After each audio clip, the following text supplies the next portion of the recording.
الحمدللہ رب العالمین والصلاة والسلام علی سید المرسلین وخاتم النبیین محمد وعلی آلہ واصحابہ وذریاتہ اجمعین، اما بعد، اعوذ باللہ من الشیطان الرجیم، بسم اللہ الرحمن الرحیم۔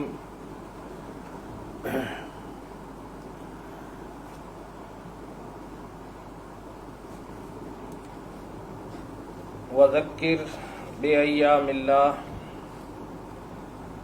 صدق اللہ مولانا العظیم وصدق رسولہ نبی القریب ونحن علی ذلک لمن الشاہدین والشاکرین والحمد للہ رب العالمین۔ آج اصول تفسیر کے سلسلے میں ہم جس موضوع پر بحث کرنے جا رہے ہیں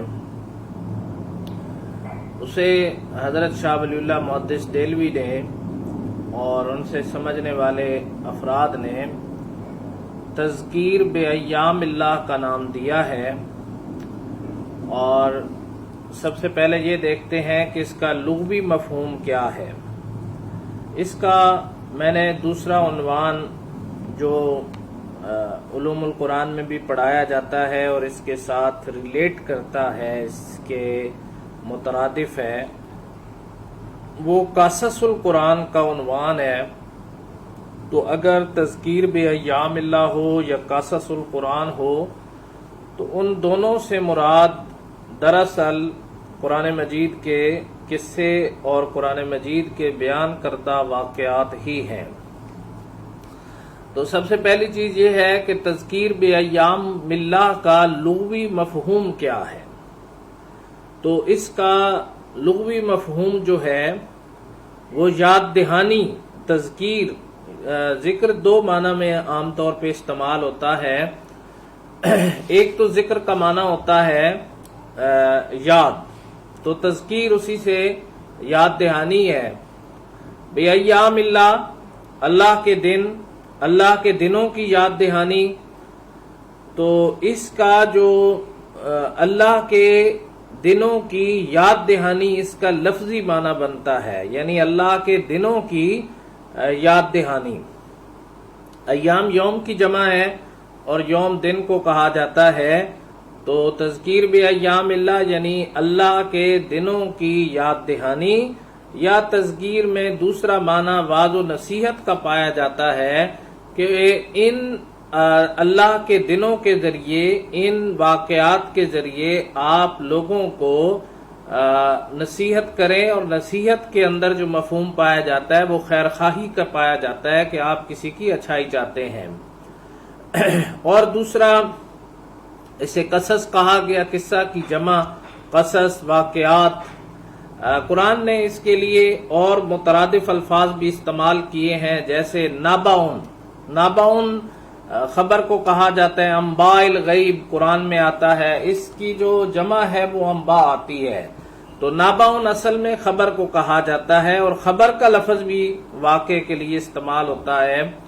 اس کے علاوہ اساطیر الاولین کا ایک لفظ استعمال ہوتا ہے۔ اساطیر الاولین سے مراد ہے پہلے لوگوں کے قصے، کہانیاں۔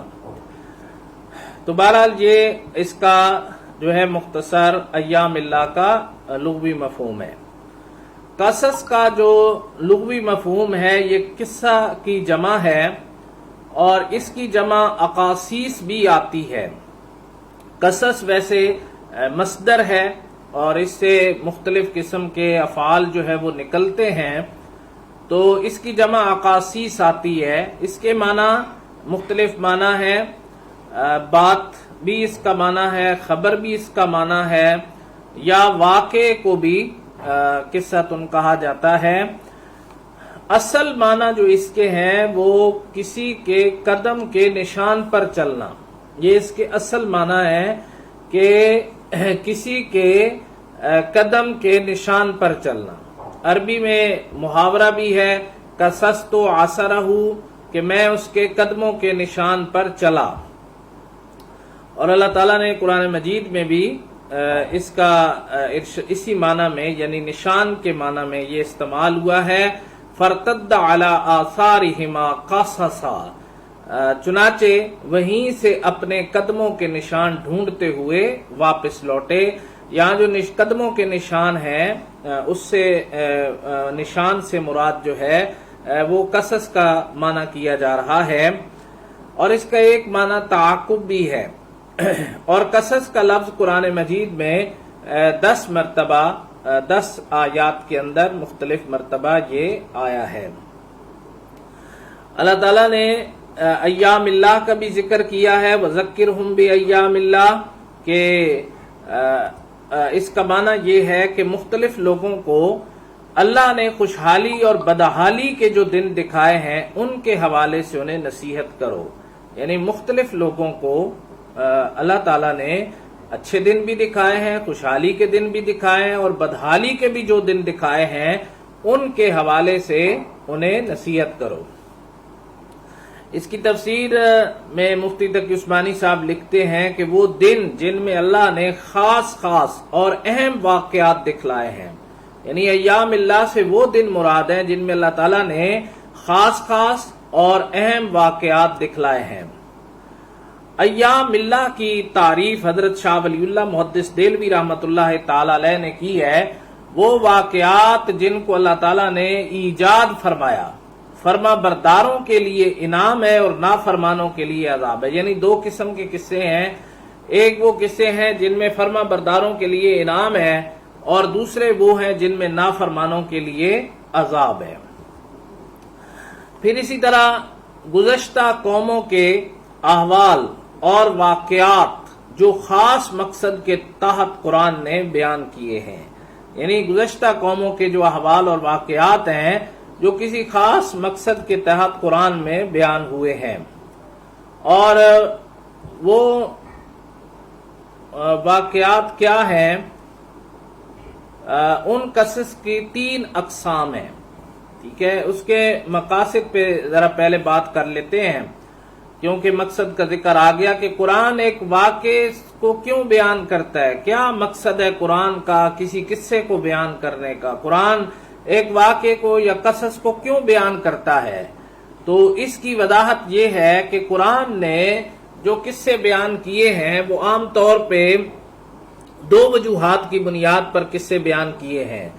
ان کی وجوہات میں سے ایک یہ ہے کہ قرآن واقعے کی حقیقت سے آگاہ کرتا ہے، یعنی قرآن مجید نے ایک جو واقعہ پیش آیا اس واقعے کی حقیقت سے آگاہ کیا، اور قرآن کا جو قصص بیان کرنے کا اصل مقصد ہے وہ واقعات کی حقیقت سے آگاہی ہے۔ دراصل نبی صلی اللہ علیہ وسلم کے زمانے میں یہودی رہتے تھے، اور یہودی جو تھے وہ عام طور پر غلط سلط واقعات بیان کرتے تھے، اصل واقعہ بیان نہیں کرتے تھے۔ ان کی کتابیں چونکہ تحریف شدہ تھیں یا واقعے کی کوئی انہوں نے اپنے باپ دادا سے سن رکھا تھا، تو بہرحال یہودی جو واقعات بیان کرتے تھے وہ اکثر غلط واقعات بیان کرتے تھے۔ تو اللہ تعالیٰ نے قرآن مجید میں واقعات کی حقیقت سے آگاہ کیا کہ اصل واقعہ کیا تھا، اور دوسرا عبرت و نصیحت، کیونکہ مشرکین مکہ بھی یہ بات کہتے تھے، لو نشاء لقلنا مثل هذا ان هذا الا اساطیر الاولین، اگر ہم چاہیں تو ہم بھی اس قرآن جیسی باتیں کر سکتے ہیں، جو کہ ان کا صرف دعویٰ ہی تھا اور اس کو ثابت نہیں کر سکے، لیکن بہرحال ان کا یہ دعویٰ تھا کہ لو نشاء لقلنا مثل هذا، ہم چاہیں تو ہم بھی جیسا کلام کہہ سکتے ہیں، ان هذا الا اساطیر الاولین، اور یہ قرآن ہے ہی کیا، پچھلے لوگوں کی قصے کہانیاں بیان کرتا ہے۔ اور اللہ تعالیٰ سے دعا کرنے لگے، اللہم ان کان ھذا ھو الحق من عندک فامطر علینا حجارۃ من السماء او ائتنا بعذاب الیم، کہ اللہ اگر یہ قرآن تیری طرف سے حق ہے تو ہم پر آسمان سے پتھر برسا، اور دوسرا یہ کہ ہمیں کوئی دکھ دینے والا عذاب دے۔ اللہ رب العزت اس پہ قادر تھے، لیکن اللہ تعالیٰ نے نبی صلی اللہ علیہ وآلہ وسلم اور رحمت للعالمین کی موجودگی کی وجہ سے ان پر عذاب نازل نہیں کیا۔ اور انتفیہم کے الفاظ ہیں قرآن میں کہ آپ ان کے اندر موجود ہیں، اس لیے اللہ ان پر عذاب نازل نہیں کر رہا۔ اور دوسرا یہ کہ وہ اللہ تعالیٰ سے استغفار کرتے تھے، جب بیت اللہ کا طواف کرتے تو غفرانہ کا نعرے لگاتے تھے، تو اللہ رب العزت نے اس لیے فرمایا کہ میں ان دو وجوہات کی بنیاد پر ان پر عذاب نازل نہیں کر رہا۔ ایک تو رحمت للعالمین صلی اللہ علیہ وسلم موجود ہیں، اور جہاں رحمت للعالمین موجود ہو وہاں پہ رحمتیں برسا کرتی ہیں، عذاب نہیں آیا کرتے۔ اور دوسرا یہ کہ عبرت اور نصیحت کے لیے اللہ رب العزت نے ان واقعات کو بیان کیا۔ تو یہ قرآن کے جو واقع بیان کرنے کا بڑا مقصد تھا، وہ یہ دو مقاصد ہیں جو مفسرین نے لکھے ہیں، کہ ایک تو یہودی جو واقعات کو غلط بیان کرتے تھے اس واقعے کی حقیقت سے آگاہ کرنا تھا، اور دوسرا اس کا مقصد تھا عبرت اور نصیحت، لوگ اس واقعے کو پڑھیں، اس کو سمجھیں اور اس کا سبق حاصل کریں کہ کس عمل کی وجہ سے کسی قوم پر عذاب نازل ہوا، اس عمل سے ہم بچنے کی کوشش کریں، اور کس عمل کی وجہ سے کسی قوم پر اللہ تعالیٰ کا انعام ہوا، اس انعام کو ہم حاصل کرنے کی کوشش کریں۔ اب قرآن میں 3 طرح کے واقعات بیان کیے گئے ہیں۔ ایک وہ ہیں جن کو قصص ماضیہ کہا گیا، ماضی کے جو قصے ہیں۔ آپ دیکھیں کہ قرآن میں بہت سے انبیاء کے قصے بیان کیے گئے ہیں۔ مختلف علماء نے لکھا ہے کہ قرآن میں کل 27 انبیاء کے واقعات بیان کیے گئے ہیں، کل 27 انبیاء ہیں جن کے واقعات قرآن مجید کے اندر بیان کیے گئے ہیں۔ اور آپ دیکھیں کہ مختلف سورتوں کے نام بھی جو ہے وہ انبیاء کے نام پر ہیں، یعنی مختلف سورتوں کے جو نام ہیں ان میں ابراہیم علیہ السلام کے نام پر سورت ہے، اسی طرح اور سورتیں ہیں۔ تو یہ جتنی بھی سورتیں ہیں یہ انبیاء کے ناموں پر ہیں، اور یہ ماضی کے واقعات جو ہے وہ بیان کیے گئے ہیں۔ دوسرے قصص واقعیہ ہیں، اور قصص واقعیہ وہ واقعات ہیں کہ جو نبی صلی اللہ علیہ وسلم موجود تھے اور آپ کے سامنے جو واقعات پیش آ رہے تھے، اور ان واقعات کو قرآن مجید بیان کر رہا تھا، یعنی عہد نبوت کے واقعات۔ آپ دیکھیں نبی صلی اللہ علیہ وآلہ وسلم کے صحابہ کرام کا ذکر ہے، ازواج مطہرات کا ذکر ہے، اور نام لیے بغیر ذکر ہے۔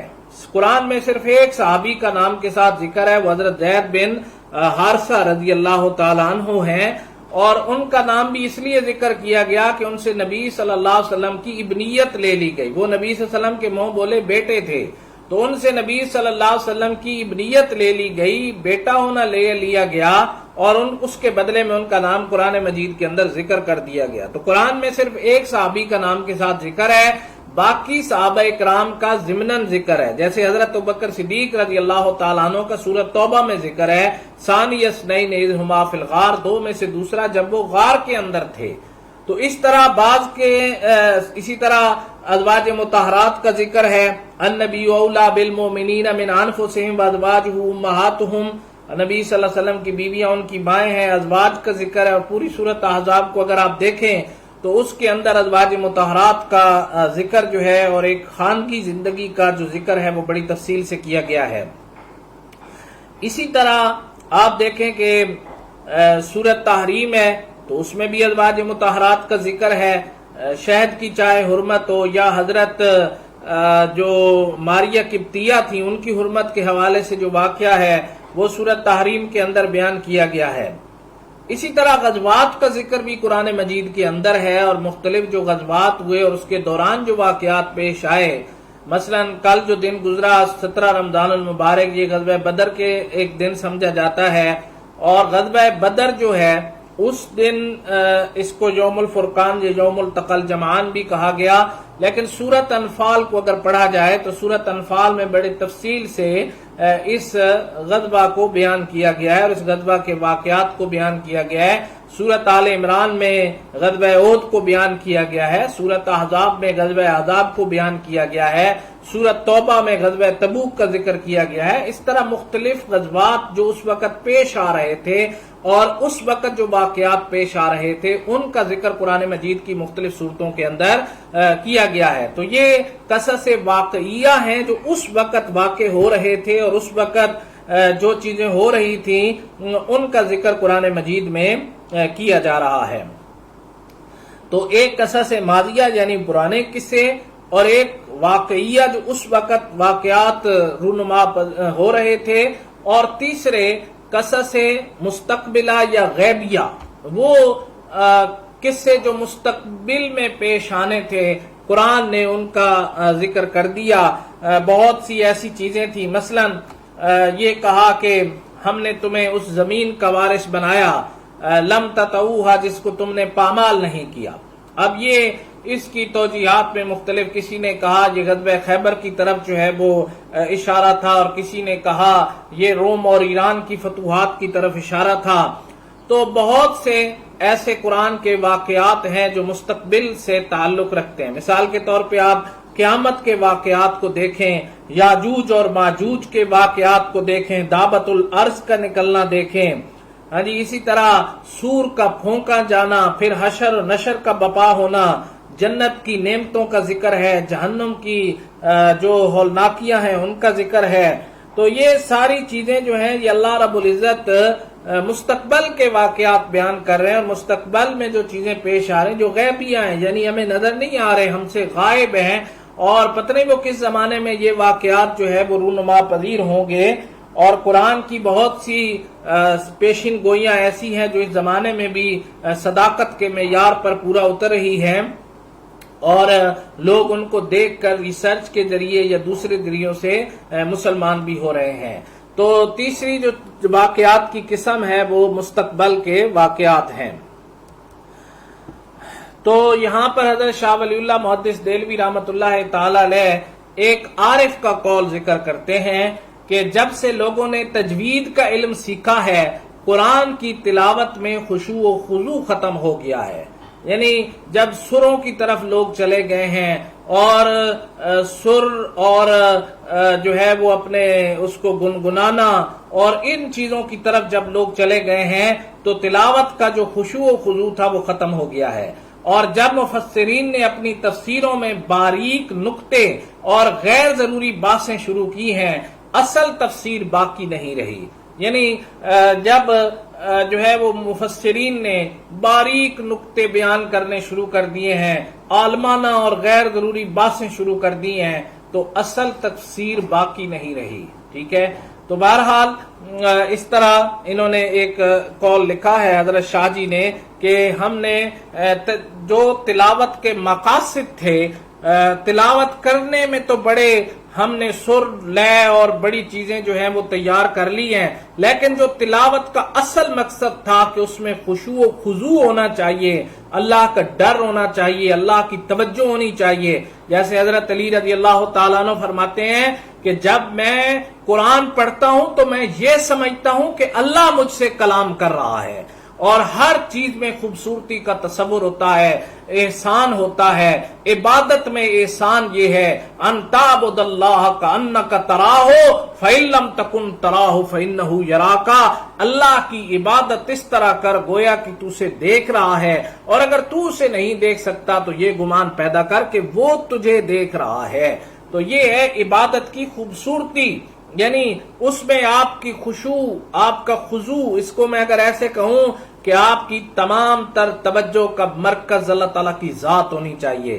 آپ یہ سمجھ کے پڑھیں کہ میں کسی بہت بڑی ہستی کا کلام پڑھ رہا ہوں، میں بادشاہوں کے بادشاہ کا کلام پڑھ رہا ہوں، میرے ساتھ وہ ہستی کلام کر رہی ہے جو احکم الحاکمین ہے، جو رب الارباب ہے، اور جس نے قیامت کے دن کا مالک ہے، جو قیامت کے دن جب ملک الموت کو بھی موت آ جائے گی، اس وقت اللہ تعالیٰ یہ کہیں گے لمن الملک اليوم، آج کس کی حکومت ہے، اور دنیا کے بڑے بڑے بادشاہ مردہ پڑے ہوں گے۔ اس وقت ایک زندہ بادشاہ یہی کہہ رہا ہوگا للہ الواحد القہار، آج ایک اللہ زبردست کی حکومت ہے۔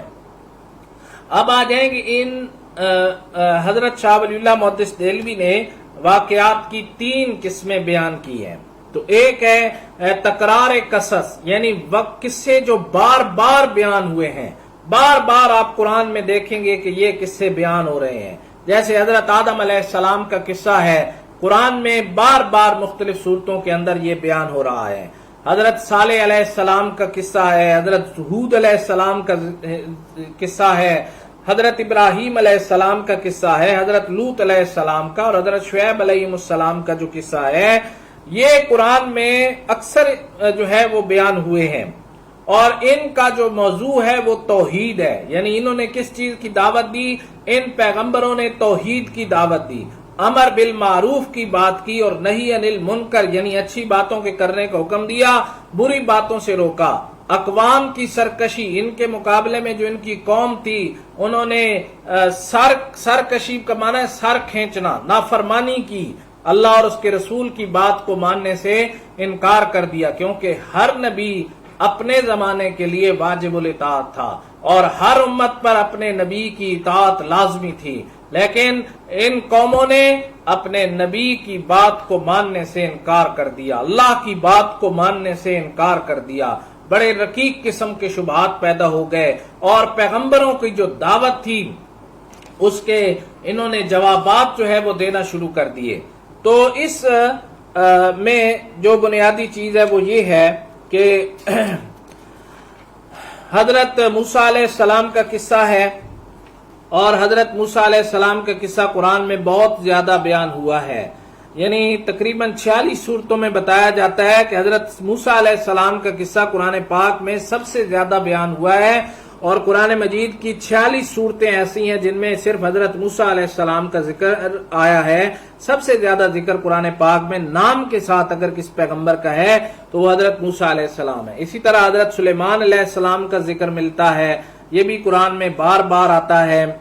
اور ان کے والد حضرت داؤد علیہ السلام اور حضرت سلیمان علیہ السلام کی جو بادشاہت تھی، خلافت تھی، اور ان کے جو معجزات تھے ان کا ذکر قرآن مجید میں کیا گیا اور بار بار کیا گیا. اسی طرح حضرت ایوب علیہ السلام اور حضرت یونس علیہ السلام کے قصے ہیں، تو یہ بھی قرآن میں بار بار آ رہے ہیں. صبر کے سلسلے میں حضرت ایوب علیہ السلام کا قصہ بہت مشہور ہے، اور اسی طرح حضرت یونس علیہ السلام کا کہ کس طرح اللہ تعالیٰ نے ان کو آزمایا، اور پوری سورت یونس ہے جس میں ان کے واقعات کو بیان کیا گیا، اور پھر ان کا جانا، پھر اللہ تعالیٰ کا ان کی قوم کو بچانا، ان کا واپس آنا، مچھلی کے پیٹ سے نکلنا، اور جس کی آج کل ہمیں زیادہ پڑھنے کی علماء تلقین کرتے ہیں، لا الہ الا انت سبحانک انی کنت من الظالمین. بعض لوگ اسے آیت کریمہ بھی کہتے ہیں. یہ دراصل حضرت یونس علیہ السلام کی دعا تھی، اور یہ بھی سننے میں آیا کہ اللہ کے نبی صلی اللہ علیہ وسلم نے فرمایا کہ اگر یونس علیہ السلام یہ کلمہ نہ پڑھتے تو قیامت تک مچھلی کے پیٹ میں رہتے. بہرحال اللہ تعالیٰ کو انہوں نے پکارا اور اللہ تعالیٰ نے ان کو اس مصیبت سے نجات دی. ہمارے لیے بھی یہ سبق ہے کہ اگر ہم بھی ایسی دعاؤں کا اہتمام کریں تو اللہ تعالیٰ ہمیں مشکلات سے نجات عطا فرما سکتے ہیں. اسی طرح دعائے زکریا، حضرت زکریا علیہ السلام کا قصہ ہے، سورت آل عمران، سورت مریم، اسی طرح مختلف صورتوں میں آپ دیکھیں گے حضرت زکریا علیہ السلام اور حضرت عیسیٰ علیہ السلام کے قصے کو بہت زیادہ بیان کیا گیا ہے. جو سورت آل عمران ہے یہ دراصل نجران کے عیسائیوں کے ساتھ نبی صلی اللہ علیہ وسلم کا ایک مناظرہ تھا، ایک مجادلہ تھا، جس مجادلے میں عیسائیوں کے سوالات کے جوابات اور عیسیٰ علیہ السلام کی صحیح سٹیٹس کو بیان کیا گیا ہے. حضرت عیسیٰ علیہ السلام کے عجیب قصے ہیں، بغیر باپ کے پیدا ہوئے، اس لیے قرآن میں صرف ایک عورت کا نام کے ساتھ ذکر ہے اور وہ حضرت مریم علیہ السلام ہے، اور ان کا ذکر ان کے نام پہ سورت بھی ہے. ان کا اس لیے ذکر کیا گیا کیونکہ عیسیٰ علیہ السلام کی پہچان ان کی ماں سے ہوئی ہے، عیسیٰ بن مریم، تو بغیر باپ کے پیدا ہوئے. یہ ایک عجیب قصہ ہے. دنیا میں چند لوگوں کے سوا کوئی باپ کے بغیر پیدا نہیں ہوا. ہر شخص اپنے باپ سے پیدا ہوتا ہے اور اسی کی نسبت سے پہچانا جاتا ہے. آج ہمارے جتنے بھی سرکاری ریکارڈ ہیں اس میں ہمارا نام بھی لکھا جاتا ہے، ہماری ولدیت بھی لکھی جاتی ہے، اور ہماری پہچان ہماری ولدیت سے ہوتی ہے. تو بغیر باپ کے ان کو اللہ تعالیٰ نے پیدا کیا. پھر یہ ان کی والدہ جب قوم کے پاس آئیں تو قوم کے سامنے 3 دن کے بچے نے کلام کیا اور وہ حضرت عیسیٰ علیہ السلام تھے. حضرت مریم علیہ السلام کی طہارت اور پاکیزگی کی گواہی حضرت عیسیٰ علیہ السلام سے دلوائی گئی. قال انی عبد اللہ آتانی الکتاب وجعلنی نبیا وجعلنی مبارکا، میں اللہ کا بندہ ہوں، میں کتاب لے کر آیا ہوں، میں برکتیں ساتھ لے کر آیا ہوں. تو یہ ان کا 3 دن کا بچہ تھا جب انہوں نے کلام کیا. اور قرآن نے کہا کہ ایک تو وہ جو ہے بڑی چھوٹی عمر میں کلام کرے گا، اور دوسرا پھر جو بڑی عمر کا ہو جائے گا. عموماً ان عمروں میں لوگ کلام نہیں کرتے، لیکن عیسیٰ علیہ السلام اس طرح لوگوں سے کلام کریں گے. پھر تکرار قصص کی جو حکمتیں ہیں یہ بعض علماء نے لکھی ہیں. اور ویسے یہ جو ہے اس میں آپ یہ چیز دیکھیں کہ بار بار جو واقعات بیان ہوئے ہیں وہ کیوں بیان ہوئے ہیں، کیا لاجک ہے ان کی کہ ایک واقعہ بار بار بیان ہو رہا ہے. تو اس کی علماء نے کچھ حکمتیں لکھی ہیں، اور ان میں پہلی حکمت یہ ہے کہ قرآن مجید آہستہ آہستہ نازل ہو رہا. تدریج کسے کہتے ہیں؟ آہستہ آہستہ نازل ہو رہا تھا. تو اس تدریج کی بھی ایک حکمت ہے، یعنی علماء اصول نے تدریج کی بھی ایک حکمت لکھی ہے.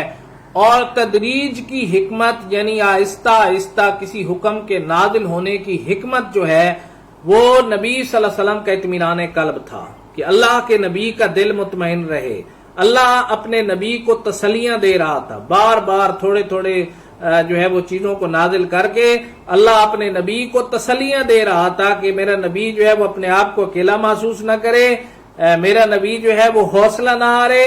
اللہ اپنے نبی کی تسلی کے لیے آہستہ آہستہ ایک واقعے کو بیان کر رہا تھا. اور دوسرا آپ دیکھیں کہ قرآن نے احکامات کے اصول بیان کیے ہیں، اس کی جزیات بیان کی ہیں، اس کی تفاصیل بیان نہیں کی. قرآن کی تفصیل جناب محمد کریم صلی اللہ علیہ وسلم نے بیان کی ہے. تو قرآن صرف احکامات کے اصول بیان کرتا ہے، اور اس کے شارح اللہ کے نبی صلی اللہ علیہ وسلم ہے. نبی صلی اللہ علیہ وسلم شارح بھی ان معنوں میں ہیں کہ آپ شریعت کی تشریح کرتے ہیں، اور آپ شارح بھی ان معنوں میں ہیں کہ آپ کتاب اللہ کی تشریح کرتے ہیں.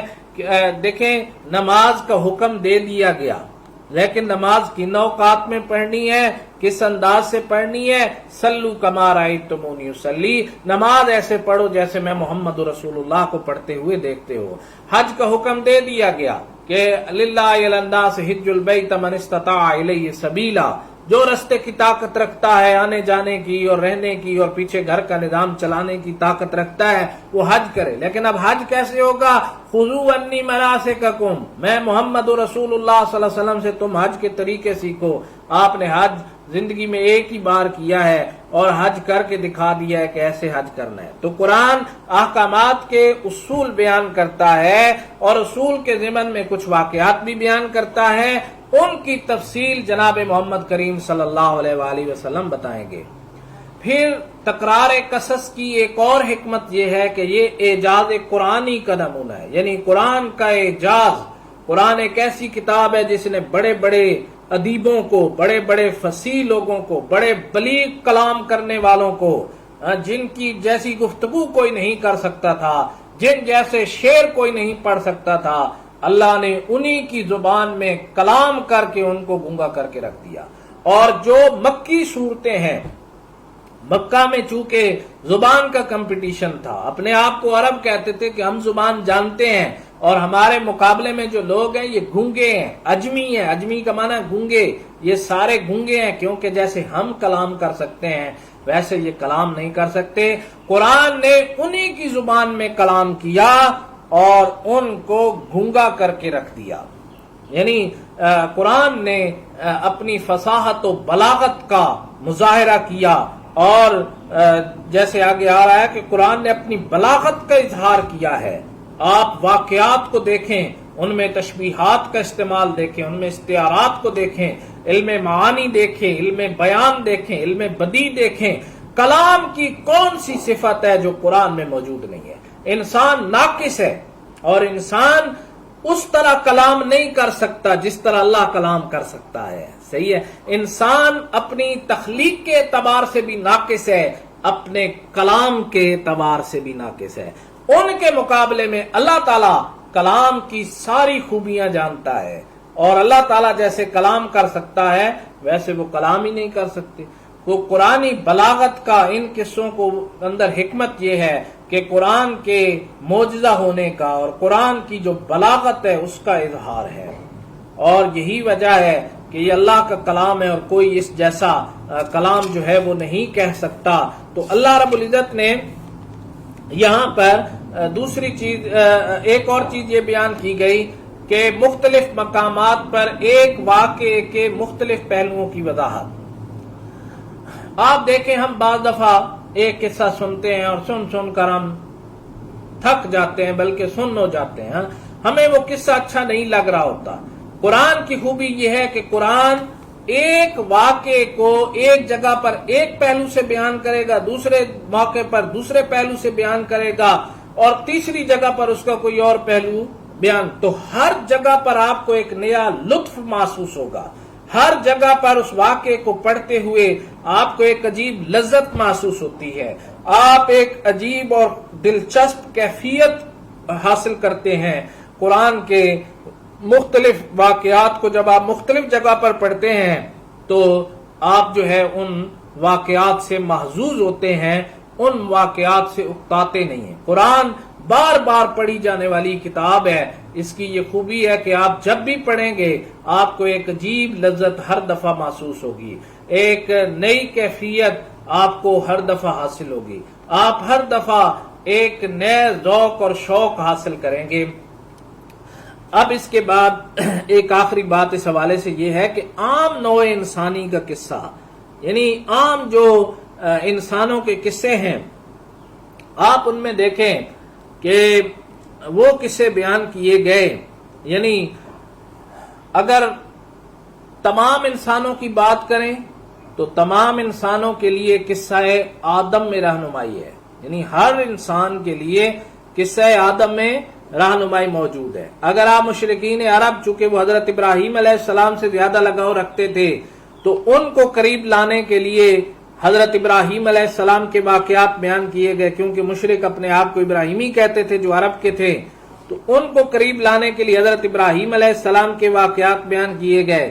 اسی طرح یہودیوں کو جو ہے وہ قریب لانے کے لیے حضرت موسیٰ علیہ السلام کا جو ہے وہ قصہ بیان کیا گیا. عیسائیوں کو قریب لانے کے لیے حضرت عیسیٰ علیہ السلام کا قصہ بیان کیا گیا. تو بہرحال ان واقعات میں ویسے تو ہر قوم کے لیے رہنمائی ہے، لیکن خاص طور پر ان اقوام کے لیے رہنمائی ہے جس سے ہر انسان جو ہے وہ فائدہ اٹھا سکتا ہے. پھر وہ واقعات ہیں جو کہ قرآن پاک میں ایک مرتبہ بیان ہوئے ہیں، اور وہ ایک مرتبہ حضرت شاہ ولی اللہ محدث دہلوی لکھتے ہیں جو واقعات فقط ایک یا دو جگہ مذکور ہیں. مثلا حضرت ادریس علیہ السلام کا آسمان پر اٹھایا جانا، حضرت ابراہیم علیہ السلام کا نمرود سے مناظرہ، نمرود جو ہے اس سے آپ کا مناظرہ ہو رہا ہے، اور نمرود جو ہے وہ خدائی کا دعویٰ کرتا ہے. تو حضرت ابراہیم علیہ السلام اسے یہ کہتے ہیں کہ میرا رب وہ ہے جو زندہ بھی کرتا ہے اور مارتا بھی ہے. تو وہ کہتا ہے یہ تو میں بھی کر سکتا ہوں. اس نے ایک موت کے قیدی کو رہا کر دیا اور ایک ایسا قیدی جسے رہا ہونا تو اسے قتل کر دیا. وہاں پہ پھر حضرت ابراہیم علیہ السلام نے اسے کہا کہ میرا رب وہ ہے جو سورج کو مشرق سے نکالتا ہے، اگر تو رب ہے تو سورج کو مغرب سے لے آ.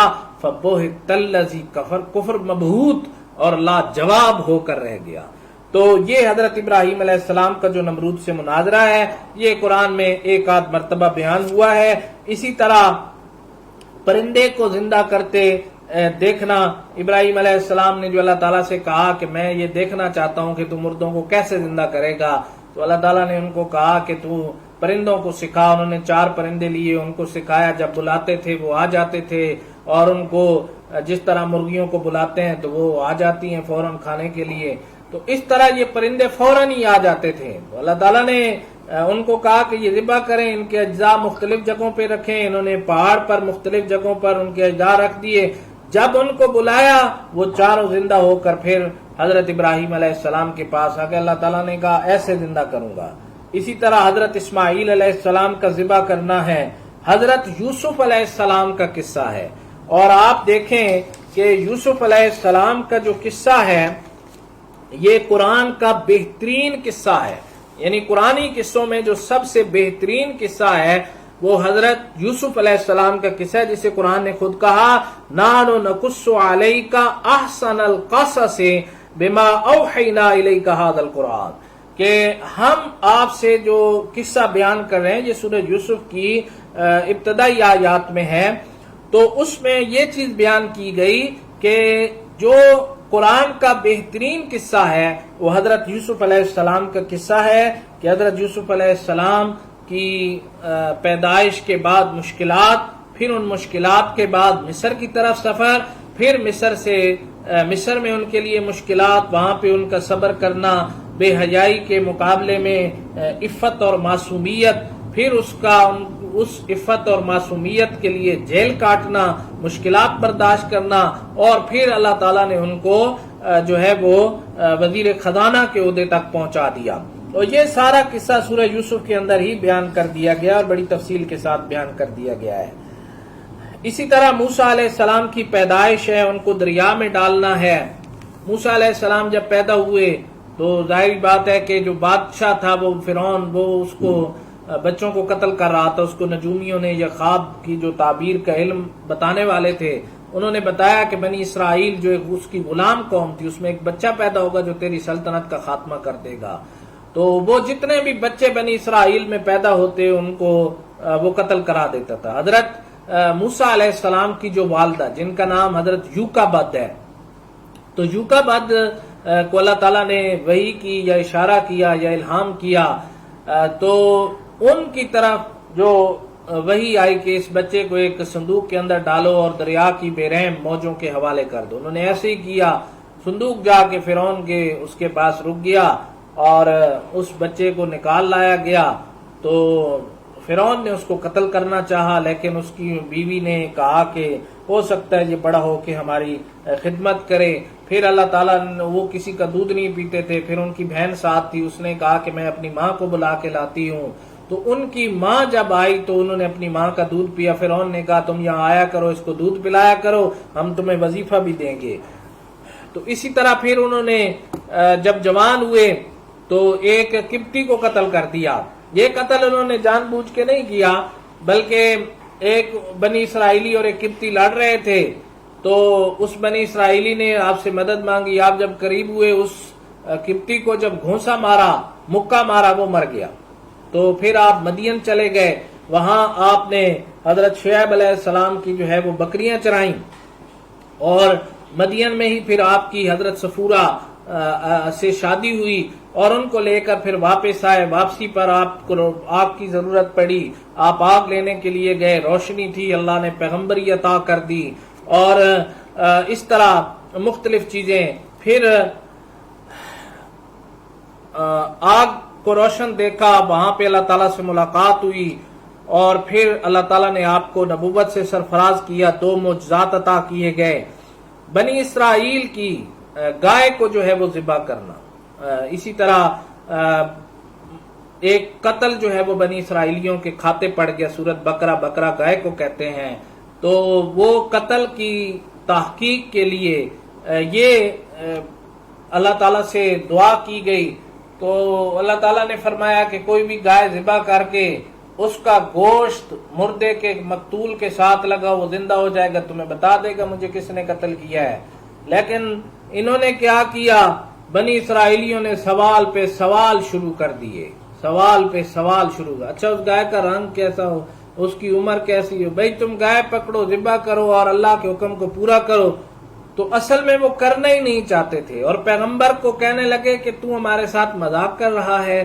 پیغمبر نے اللہ تعالیٰ کی پناہ حاصل کی کہ میں تو اللہ تعالیٰ کی پناہ حاصل کرتا ہوں کہ میں جاہلوں میں سے ہو جاؤں۔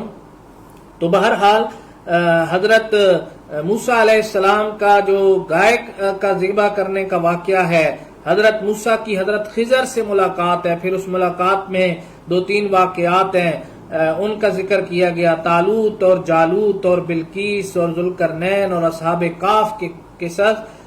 ان دو شخصوں کا قصہ جنہوں نے باہم نزاع کیا تھا، اصحاب جنت کا قصہ، حضرت عیسیٰ علیہ السلام کے 3 رسولوں کا قصہ، اور اس مومن کا قصہ جس کو کفار نے شہید کیا تھا، اصحاب فیل کا قصہ، اسی طرح ہاتھی والوں کا جو قصہ ہے یہ بھی قرآن میں سورۃ فیل کے اندر بیان ہوا ہے۔ تو بہرحال یہ سارے وہ قصے ہیں جو حضرت شاہ ولی اللہ محدث دہلوی رحمۃ اللہ تعالی علیہ نے لکھے ہیں کہ یہ وہ واقعات ہیں جو 1-2 مرتبہ قرآن مجید میں بیان ہوئے ہیں۔ ان تمام قصوں سے مقصود یہ نہیں کہ صرف ان واقعات سے آگاہی حاصل ہو جائے، صرف انفارمیشن مقصد نہیں ہے، صرف واقعات سے آگاہی حاصل ہونا مقصد نہیں ہے، بلکہ مقصود یہ ہے کہ ان سے سننے والوں کے ذہن شرک اور معاصی کی برائی کی جانب اس سے سننے والوں کے ذہن شرک اور معاصی کی جانب منتقل ہوں اور وہ کفار پر عذاب خداوندی کا اور مخلصین کی اللہ تعالیٰ کی عنایت سے مطمئن ہونے کا ادراک کریں۔ یعنی آپ دیکھیں کہ اس سے یہ ہوتا ہے کہ وہ قومیں جنہوں نے شرک کو اپنایا، کیونکہ شرک ایک ناقابل معافی جرم ہے، اللہ تعالیٰ سارے گناہ معاف کر دیں گے، ایک شرک معاف نہیں کریں گے، تو شرک اور نافرمانی کی جو برائی ہے اس کی جانب ان کی توجہ جائے اور وہ یہ دیکھیں کہ اللہ تعالیٰ کا عذاب کن قوموں پر کن وجوہات کی بنیاد پہ آیا، اور اللہ تعالیٰ نے مخلص لوگوں کو، دین کے ساتھ اخلاص رکھنے والوں کو، خدا کے دین کے پیغام کو عام کرنے والے لوگوں کی عنایت سے مطمئن ہونے کا جو ہے وہ ادراک حاصل کریں۔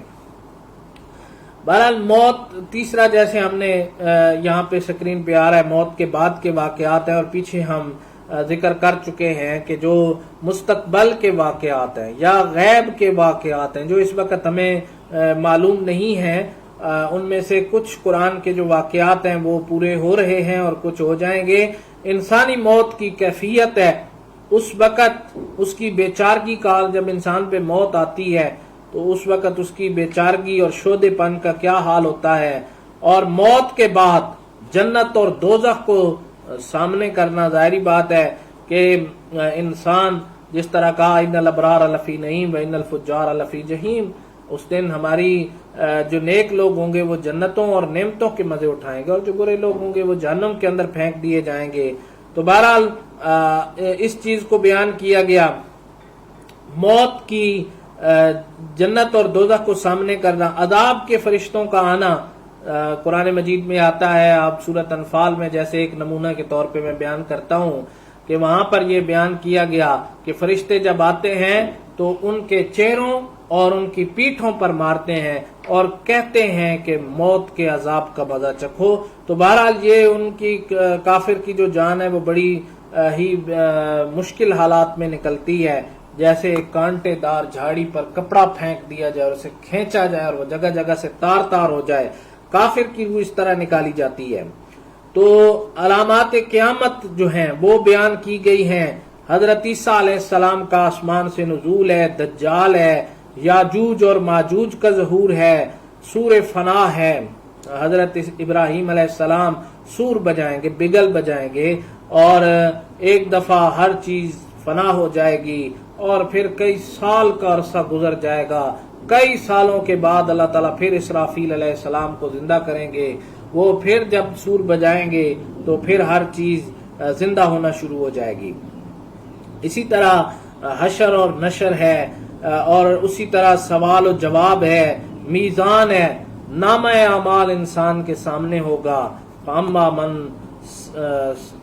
کیا فرمایا کہ من یعمل مثقال ذرۃ خیرا یرا ومن یعمل مثقال ذرۃ شرا یرا، اگر ذرہ بھر بھی نیکی ہوگی تو آپ اس کو بھی دیکھ لیں گے، اور اگر ذرہ بھر برائی ہوگی تو آپ اس کو بھی دیکھ لیں گے، کیونکہ آپ کی زندگی کی تحریر لکھی جا رہی ہے، آپ کی زندگی کی تاریخ لکھی جا رہی ہے، آپ کی زندگی کی ایک ایک حرکت نوٹ ہو رہی ہے، اور اس کو فرشتے لکھ رہے ہیں، اور قیامت کے دن وہ اعمال نامے کی شکل میں آپ کے سامنے ہوگی، ایک چھوٹی سی چھوٹی نیکی بھی آپ کے سامنے ہوگی، ایک چھوٹی سی چھوٹی برائی بھی آپ کے سامنے ہوگی۔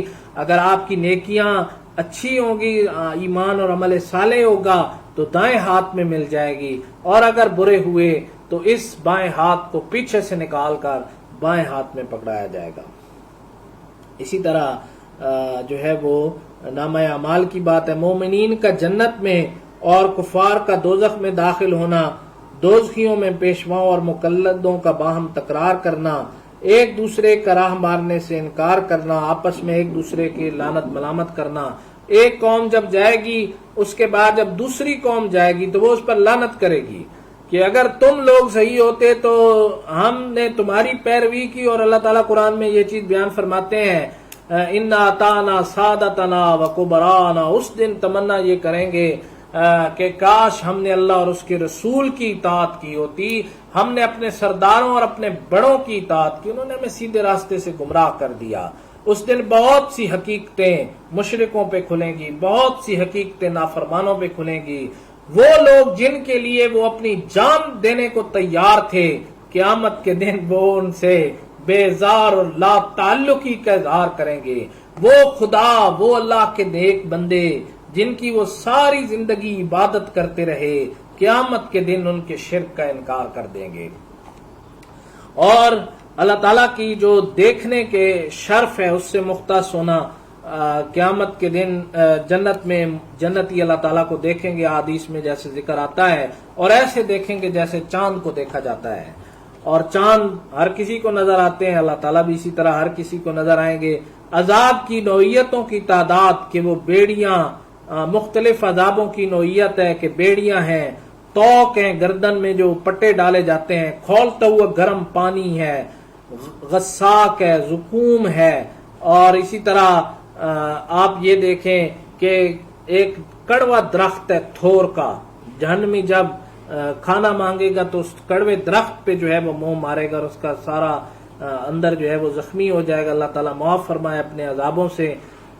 اور دوسرا اسی طرح جب وہ پانی مانگے گا تو کھولتی ہوئی پیپ اس کے اوپر جو جہنمیوں کی ہوگی وہ ڈیل دی جائے گی۔ اور اسی طرح جنت کی نعمتیں ہیں، ان میں حوروں کا ذکر ہے، عالی شان محلات کا ذکر ہے، پانی کا ذکر ہے جو ٹھنڈا بھی ہوگا، میٹھا بھی ہوگا، ہر چیزیں وافر مقدار میں نہروں کی شکل میں ہوں گی، خوشگوار کھانے ہیں، لباس بڑے خوبصورت لباسوں کا ذکر ہے، اور خوش جمال عورتیں ہیں، جنتیوں کی باہمی دل کشا صحبتیں ہیں، آپس میں ان کی سنگتیں ہوں گی، بیٹھکیں ہوں گی۔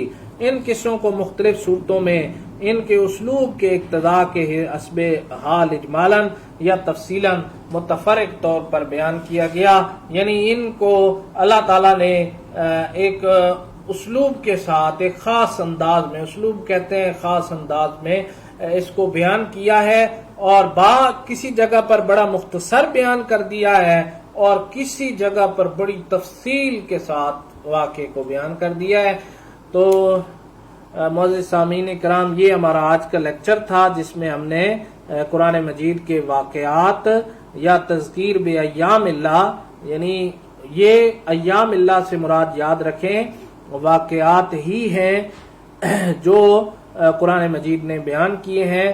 اللہ تعالی ہم کو ان تمام واقعات کو پڑھنے، سمجھنے اور اس کے بعد ان واقعات میں جو ہمارے لیے مفید چیزیں ہیں، جو مفید سبق ہیں، ان کے مطابق اپنی دنیا و آخرت کو سنوارنے کی توفیق نصیب فرمائے۔ ہم ہر وہ کام کریں جس سے کسی فرمانبردار قوم پر اللہ تعالیٰ کا انعام ہوا، اور ہر اس کام سے بچیں جس کی وجہ سے کسی قوم پر اللہ تعالیٰ کا عذاب نازل ہوا، کیونکہ اللہ تعالیٰ کی تقوی یہی ہے، مومن وہی ہے جو اللہ تعالیٰ کی ایک چھوٹی سی چھوٹی نافرمانی سے بھی بچنے کی کوشش کرتا ہے۔ لوگوں کا خیال نہ کریں، لوگوں سے نہ ڈریں، لوگوں کی باتوں کی پیروی نہ کریں، بلکہ اللہ اور اس کے رسول کا خیال کریں اور اللہ اور اس کے رسول کو خوش کرنے کی کوشش کریں۔ آپ لوگوں کے لیے جتنا بھی کر لیں لوگ خوش نہیں ہوں گے، لیکن اللہ کے لیے تھوڑا سا عمل بھی کریں گے، فرض صرف ادا کریں گے تو اللہ تعالیٰ آپ سے خوش ہو جائیں گے، اللہ کا رسول آپ سے خوش ہو جائے گا۔ اور ہمیں کسی کی رضا نہیں چاہیے، اگر رضا چاہیے تو صرف اللہ اور اس کے رسول کی رضا چاہیے، اور قیامت اور آخرت کے دن کی کامیابی چاہیے، وہی حقیقی کامیابی ہوگی، وہی حقیقی جو ہے انسان کے لیے وہی حقیقی کامیابی ہوگی، وہی حقیقی انسان کے اعمال کا ثمر ہوگا۔ باقی یہ دنیا ہے، عارضی ہے، اس کی ہر چیز عارضی ہے اور ایک دن ختم ہو جائے گی۔ اللہ تعالی ہمیں قرآنی واقعات کو پڑھنے، سمجھنے اور پھر اچھے اعمال اختیار کرنے کی توفیق نصیب فرمائے۔ وآخر الدعوانا الحمد للہ رب العالمین۔